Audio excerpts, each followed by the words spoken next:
All right, folks, it's Mark with Tankside. We have a 20-foot mega aquarium, run a fish rescue here in Colorado.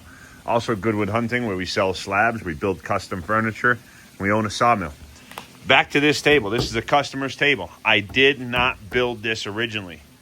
It was built incorrectly originally.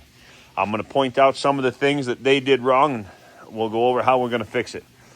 The first thing that they did, they only put epoxy on the top. They did not put anything on the bottom. So the bottom was left raw. Caused it to warp and twist. Caused us to take about 3/4 of an inch of thickness out of a finished epoxy table to get it back to mostly flat. They also used a tabletop epoxy for the river, which I have done myself numerous times. I will tell you, they used a cheap one. That is why it is already yellowed. It was in the way of a window. We'll see what we can, if there's any fix for that. But the other thing, and I know this because I've done it myself. You see all this chipping and all this chip out from the epoxy, as well as this line right here. So this line is something that the slab miser never even touched and my sander didn't touch. And there's a couple of them.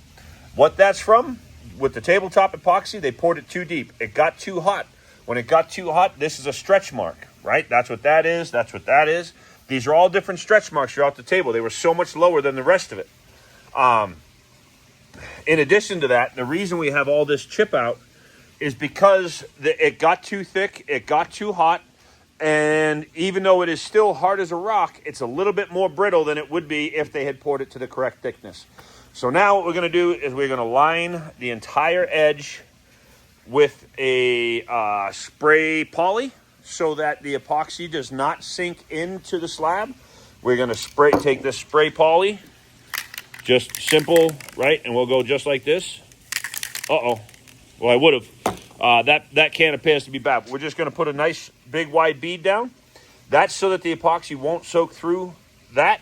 And then when we come back and sand, all we have to do is sand off the polyurethane, and then the wood will be ready for the Rubio monocoat. But we're going to do that because we're going to mix up a little bit of epoxy, and we're going to go over this with a really thin strain, and we're going to get rid of all these marks. That's how you fix it.